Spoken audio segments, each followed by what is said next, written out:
Presiden dan Wakil Presiden itu adalah simbol negara yang harus kita hormati, yang begitu juga harus berlaku.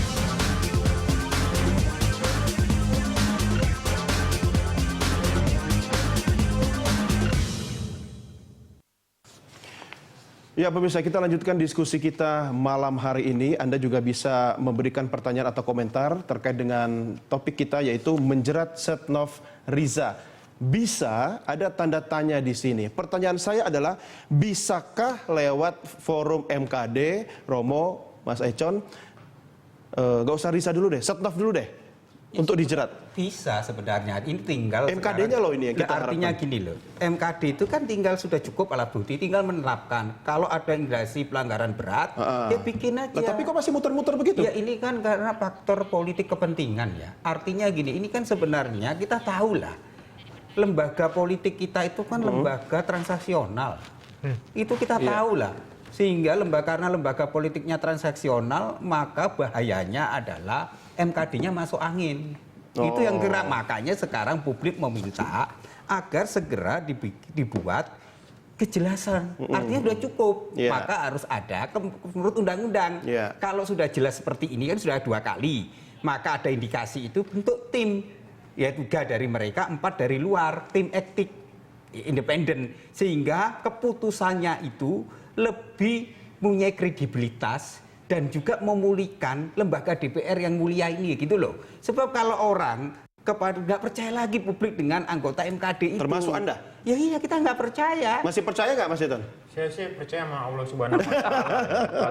Masalahnya yang di MKD masih percaya sama Tuhan ya? Makanya. Kalau MKD saya nggak terlalu percaya. Enggak, paling tidak begini. Kita anggap ini sebagai sebuah proses ya untuk menuju ke menjerat seorang Setia Novanto. Lewat mekanisme internal DPR sendiri, ketua DPR-nya bisa dijerat nggak begitu? Kalau lewat internal berat.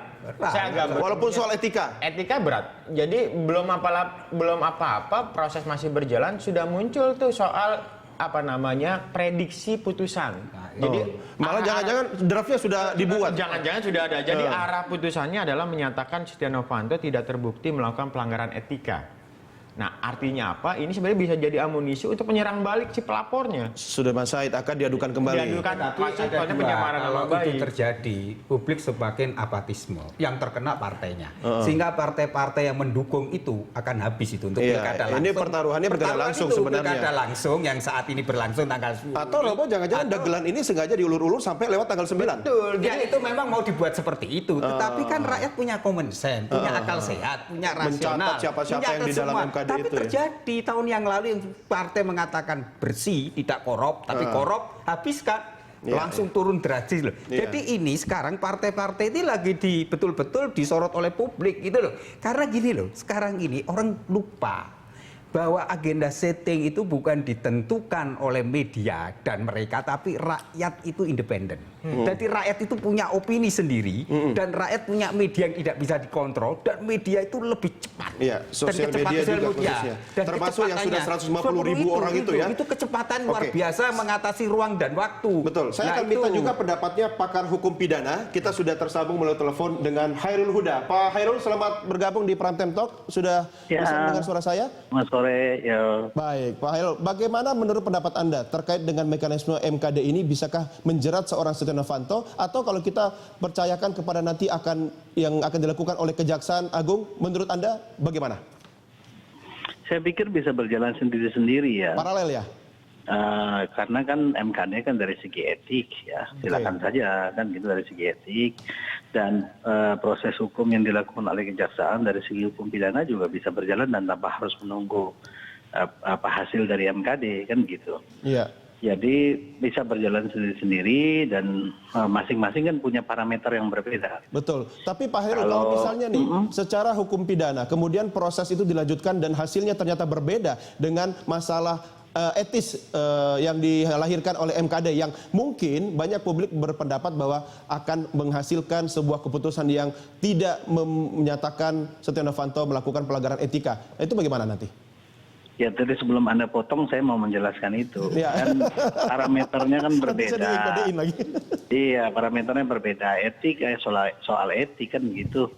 Soal kejaksaan yang dilakukan oleh Kejaksaan, penyelidikan oleh Kejaksaan kan soal hukum. Iya.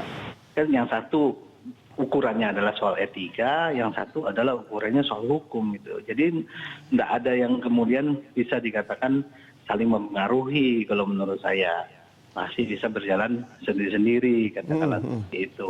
Jadi kalau katakanlah seperti yang diprediksi oleh banyak pihak, hasil MKD ini tidak seperti yang diharapkan umumnya masyarakat, yaitu katakanlah menyatakan Pak Setia Novanto telah melakukan suatu pelanggaran kode etik berat, katakanlah begitu, atau sedang, karena tidak bisa lagi ringan, karena sebelumnya baru dihukum ringan karena soalan Donald Trump kan gitu.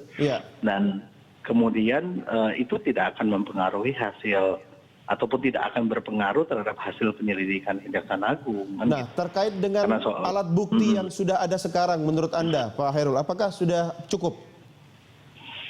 Mengenai apa? Untuk alat bukti yang mana? Alat bukti seperti misalnya rekaman suara dalam telepon genggam milik Ma'ruf? Itu kan bukti di dalam persidangan MKD. Dan itu bukan bukti dalam proses penyelidikan oleh kejaksaan, dua hal yang berbeda. Sudah diserahkan ke kejaksaan, begitu? Ya itu nanti lagi, itu persoalan lain lagi kan begitu. Kalau nanti yang diserahkan ke kejaksaan kan perlu verifikasi, misalnya dengan diperiksa hasil rekaman itu oleh ahli mengenai autentifikasinya. Barulah kemudian bisa dikualifikasi sebagai alat bukti kan gitu. Sedangkan kalau MKD kan tidak perlu sampai sejauh itu. Betul. Yang penting rekaman itu ada dan pihak yang merekam mengakui itu memang dia yang merekam, dan pihak-pihak yang disebut yang suaranya terdengar dalam rekaman itu memang mengakui itu suaranya, udah selesai. Jadi tidak perlu soal verifikasi seperti layaknya alat bukti dalam hukum pidana gitu. Jadi dua hal yang berbeda dalam hal ini. Parameternya juga dari segi etik itu menurut saya tidaklah seketat parameter dari segi hukum pidana. Iya, baik. Pak Hairul Huda, bersama saya di studio ada aktivis anti korupsi Emerson Yunto dan juga Romo Beni Susito. Nanti kita bisa ngobrol berempat langsung ya, Romo Beni sama Cetu. Tapi saya minta pendapat pandangan profesional Anda dari pengalaman Anda sendiri. Kalau misalnya tadi Romo Beni mengatakan ini banyak yang masuk angin nih di MKD. Kalau mekanisme hukum berjalan melalui Kejaksaan Agung sendiri itu bisa terus tidak ada campur tangan dari luar, tapi bisa nggak kira-kira ada intervensi terkait dengan posisi Jaksa Agung sekarang yang sebenarnya ada kasus juga yang menjeratnya atau latar belakang partai politik? Ya, persoalannya kan intervensi masih selalu bisa gitu ya. Dalam berbagai forum ya bisa saja. MKD bisa diintervensi, proses penegakan hukum oleh kejaksaan juga bisa diintervensi gitu ya. Persoalannya kan pada soal bagaimana kita meletakkan hal itu dalam hubungannya, misalnya tanggung jawab terhadap bangsa dan negara ini, kan begitu. Jadi kita tunggu saja anggota-anggota MKD itu sebenarnya mengabdi kepada bangsa dan negara atau mengabdi kepada seseorang atau pada kelompok orang tertentu. Kita lihat saja nanti kan publik. Betul. Termasuk kejaksaan juga kita harus tunggu ya. Begitu juga kejaksaan kan gitu. Begitu juga kejaksaan. Saya pikir kalau misalnya ada 1-2 orang kejaksaan di jajaran kejaksaan yang bermasalah kan tidak berarti lalu seluruh jaksa-jaksa kita juga kemudian bisa dikatakan bermasalah. Masa ya tidak ada di sana orang yang mempunyai katakanlah integritas yang baik untuk melihat persoalan ini secara jernih. Saya pikir ya biar saja prosesnya berjalan gitu ya.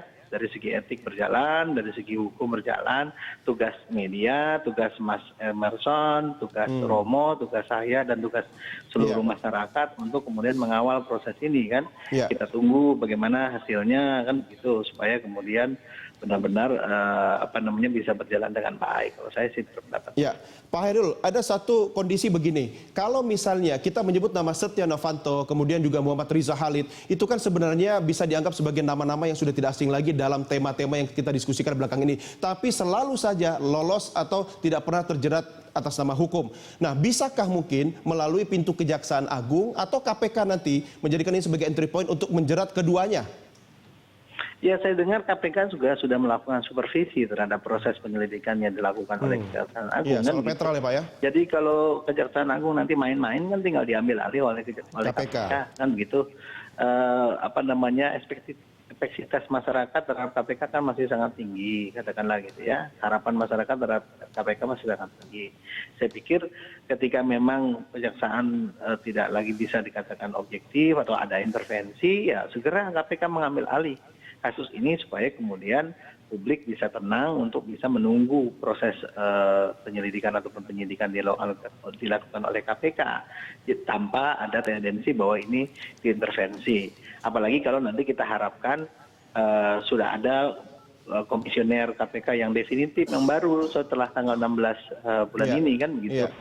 Itu kan saya harap itu juga menjadi sebuah tantangan bagi pimpinan baru KPK. Bisakah, mampukah keluar dari skandal ini kan gitu, jangan sampai ikut terlibat dalam skandal ini. Kalau menurut saya seperti itu. Artinya Pak Khairul ini juga merupakan momentum yang pertaruhannya cukup tinggi bagi kejaksaan untuk membuktikan eksistensinya di publik sekarang ini ya? Ya, bagi MKD begitu. MKD itu benar-benarkah berguna atau tidak kan kita tunggu dari hasilnya berkenaan dengan hasil perkiraan perkara ini.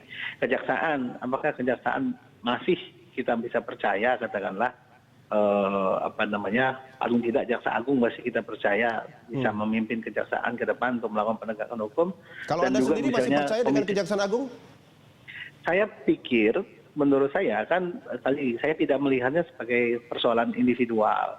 Memang mungkin ada persoalan-persoalan yang membelit beberapa orang di kejaksaan, termasuk Jaksa Agung. Tetapi kan kejaksaan kan bukan individu Jaksa Agung kan gitu. Kejaksaan juga ada tokoh-tokoh yang menurut saya punya integritas yang tinggi. Kita lihat Jampitsus yang baru dilantik saja kan menurut saya punya keinginan yang cukup kuat untuk bisa memproses ini dengan baik. Jadi Baik Pak Khairul, saya ke Mas Econ dulu. Mas Econ, komentar Anda. Anda masih ingatkan dengan kasus-kasus yang pernah menjerat Setia Novanto. Bahkan KPK pun juga sudah beberapa kali untuk meminta keterangan Setia Novanto. Tapi sampai sekarang juga belum ada hasil sesuai dengan yang tadi Anda harapkan. Ya, Setia Novanto ini beberapa orang bilang nih licin gitu ya, kayak belut kena oli. Gitu. Kalau belut kena oli, lebih udah minyak gitu ya. Di beberapa kasus di luar PON gitu ya, yang tangani oleh KPK ada kasus skandal Bank Bali, ada kasus soal misalnya impor beras dari Vietnam. Nah, ada beberapa kasus yang lain yang juga muncul dan kalau ditangani oleh institusi di luar KPK, waktu itu kasusnya berhenti. Kasus skandal Bank Bali di SP3. Nah, di kasus yang agak dekat-dekat dengan Setia Novanto, di kasus suap PON Riau, itu informasi yang juga beredar bahwa ya proses suapnya sayangnya belum sampai ke Setia Novanto waktu itu. Maksudnya ini hanya tinggal menunggu waktu atau menunggu jatuhnya atau bagaimana? Nah, paling tidak sebenarnya peluang-peluang ini bisa diambil oleh KPK. Tadi Mas Khairul Huda sampaikan bahwa KPK dalam hal ini melakukan proses supervisi terhadap kasus yang ditangani oleh kejaksaan. Nah, dalam konteks Setia Novanto ini kan kalau dari perspektif hukum ada dua hal paling tidak dalam konteks pidana umum dan korupsi. Pidana umum yang isu soal penipuan, sayangnya tadi kalau saya baca running text di berita 1 menyebutkan kepolisian menunggu hasil MKD. Padahal kalau tadi diskusi juga dengan Pak Khairul Huda bahwa sebenarnya ini bisa simultan. Jadi etik jalan, hukum juga jalan. Nah, dalam konteks yang pidana korupsinya paling tidak sebenarnya ada indikasi-indikasi kayak percobaan pemerasan gitu ya, sesuai dengan misalnya pasal 12 huruf E gitu ya di Undang-Undang Tindak Pidana Korupsi. Nah, ini yang sebenarnya harus dijaga betul, jangan sampai misalnya peluang-peluang dalam konteks menjerat pelaku yang begitu licin ini itu bisa lolos ya. Harus ada pengawalan-pengawalan yang juga ekstra ketat gitu ya. Apakah Setia Novanto terbukti atau tidak atau terlibat atau tidak kan memang kita harus menunggu proses hukum yang berjalan. Tapi harapan kita ini tidak lagi-lagi ada intervensi, ada praktek-praktek yang menyimpang, yang itu pada akhirnya membuat proses penegakan hukum tidak berjalan seperti yang diharapkan. Selama proses ini berlangsung, itulah gunanya kita harus kawal begitu kan? Tapi tadi Anda sudah cite pasal 2, pasal 3, pasal 5. Saya jelaskan lagi bahwa setiap orang yang melakukan percobaan, pembantuan dan permufakatan jahat untuk melakukan tindak pidana korupsi dipidana yang sama sebagaimana dimaksud pasal 2, 3 dan 5. Itu polisi kan sudah bisa masuk sebetulnya. Jadi bisa paralel. Jadi kalau yang kita lihat polisi itu kayaknya akan pakai undang-undang isu soal penipuan, kejaksaan atau juga mungkin disupervisi oleh KPK soal percobaan permufakatan jahat itu. Iya. Percobaan korupsi itu bukannya sama dengan melakukan korupsi. Betul, sama. Sebenarnya yang penting adalah politik will, kemauan untuk mengungkap ini ada. Nah, itu kan ada di sidang MKD sekarang ini. Sebenarnya MKD kan etis. Kan tapi lembaga politik, Romo. Nah, iya, tetapi lembaga etik itu harusnya dia hanya menyimpulkan ada pelanggaran etik berat atau tidak. Itu kewenangan dia. MKD tidak dalam posisi betul. menyatakan bahwa ini bersalah dalam konteks hukum atau tidak. Begitu. Betul. Pertanyaannya, apakah politik kita mengenal etika? Nah, kalau persoalan itu sebenarnya sejak awal memang kita etika itu tidak lagi menjadi pijakan dalam berpolitik. Politik kita itu kan pragmatisme. Nah, itu dia. Itu persoalannya. Jadi kalau elit politik mengenal etika, ya mundur sejak awal. Begitu sudah menjadi isu publik mundur. Tapi kan di sini tidak. Nah, repotnya di sini intelektual pun membenarkan itu karena banyak intelektual tukang, bukan intelektual organik. Sehingga Grimsey dalam bukunya mengatakan kalau intelektual tukang ya hanya stempel pembenaran. Jadi poin besarnya adalah apapun hasil dari putusan dari Majelis Kehormatan Dewan, proses penegakan hukum harus tetap jalan. Tetap itu. Nggak berpengaruh dan Betul, tidak saling mempengaruhi begitu kan? Mau dikatakan bahwa Setia Novanto dinyatakan Bebas. tidak bersalah dalam Tetap konteks jalan. etika, Iya. penegakan Jalan, hukum hukum tetap pidana. jalan. tetap karena jalan. sebenarnya dengan pasal itu udah cukup. Nah, Iya, sekarang iya. tinggal keberanian kejaksaan dan kemudian dan KPK. Termasuk resiko mengungkap menuntut isu balik oleh begitu kan? itu. Iya. Ya ini kan satu wilayah yang berbeda. Berbeda. Ya. Artinya Iya. kalaupun ada isu korupsi dan pencemaran nama baik, ya tinggal siapa Betul. bukti-bukti siapa Karena yang di cukup mata kuat. hukum setiap orang punya hak juga. Tapi rakyat punya common sense yang tidak bisa ditipu. Ini loh bahayanya. Ini Jadi bicara hati melawan nurani. Jadi kalau kamu melawan common sense rakyat, akan terjadi sebuah masalah besar, yaitu lembaga DPR-nya kehilangan trust, kepercayaan publik, dan kewibawaan hilang, maka orang-orang yang di MKD pun akan tidak lagi dipercaya rakyat. Emangnya sekarang masih ada trust? Trust masih ada, sedikit. Nah, tapi sebenarnya Trust sudah tutup. Oke, Bapak-bapak sekalian kita break dulu, kita lanjutkan di segmen berikutnya. Pemirsa kami segera kembali sesaat lagi.